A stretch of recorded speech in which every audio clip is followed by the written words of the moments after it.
Koli Cosmo, the secret teachings of the Cosmic Virgin. Welcome to the first video in a complete series exploring and providing a commentary on this beautiful and important Hermetic writing. The aim of this series of videos is not to provide a historical or academic assessment of the work. There are those vastly better qualified for this undertaking than I.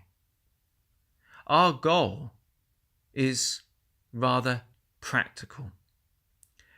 We aim to contemplate and understand the work so as to follow the teachings that it bestows, the same way a traveller would follow a map. Join me in this Hermetic journey through the stars. The Koli Cosmo is actually a fragment of a now missing ancient Hermetic work.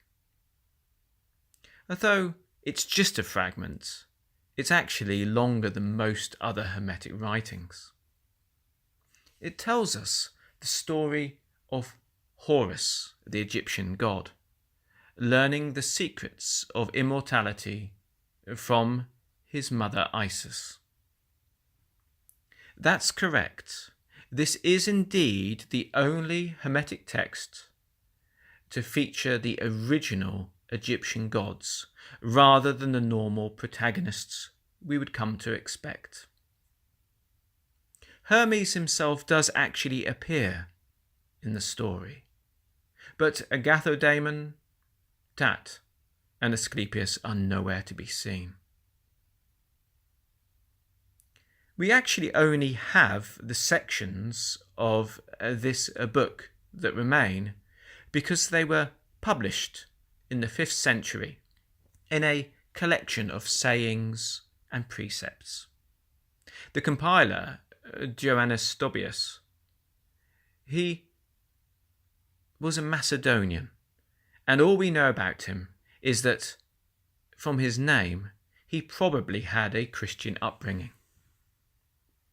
It's interesting, however, that he never mentions Christianity in any of his works.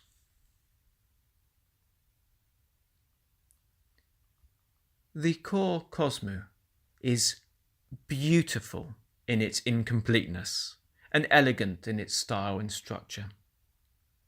It draws on a Greek writing style and Hermetic mystical teachings and combines them perfectly with ancient Egyptian mythology and wisdom of the pharaohs. Perhaps as we continue our journey through the work, inspiration will come to us and allow us to fill in the gaps that have been missing from it for so long. The first mystery that the text provides to us is actually its name. Koli Cosmo has many different layers of meaning and 2 different interpretations.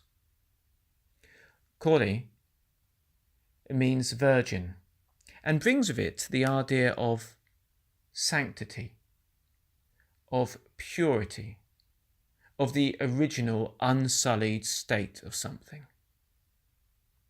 Likewise, Cosmo can be translated as world, cosmos, but also is reference to the underlying order behind all created things, the opposite to chaos.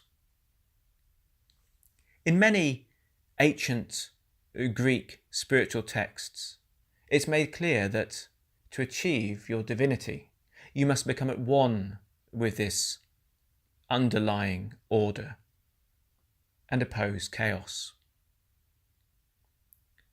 When someone contemporary to this work's writing read the title, I suspect they would have immediately known that the title referred to Isis, who is the main teacher within the work, and in Egyptian mythology is known to have given birth to Horus without lying with a man.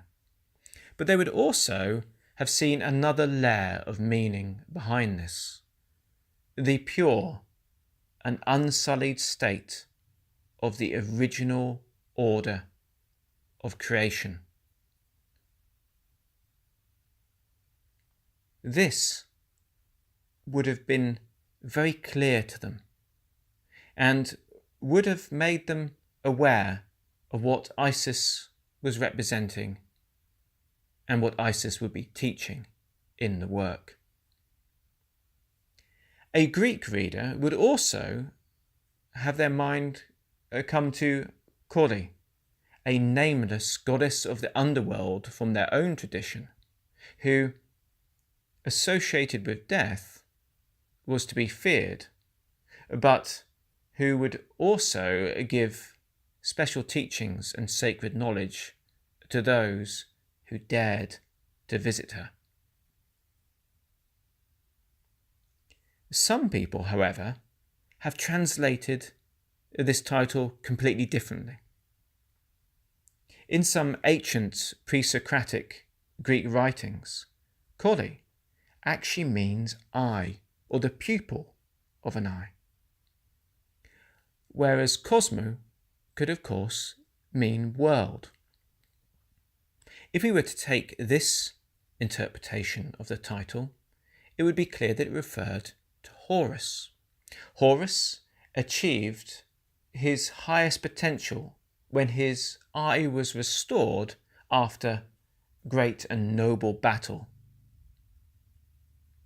Horus, then, would be the point of awareness within existence, or a being sent to the world to bring awareness in order to save mankind. In this sense, the meaning of the title would have a Gnostic interpretation. Horus knew the way to know all things and could teach us the method of doing so. I think it's wonderful that there are two translations of the title, one referring to Isis, the divine teacher, and to Horus, who takes the role of the Hermetic initiate in this writing. And I can't help but think that the ancients, in their wisdom, deliberately put this double meaning there for us to discover later on, implying that when a student truly learns, he or she becomes the teacher that has taught them. Now, in order to fully understand this writing, we must learn more about Horus and Isis. And this will be the subject of our next video, when we will explore the myths that made them famous, so as to understand the hidden meanings implied within the words we are to examine.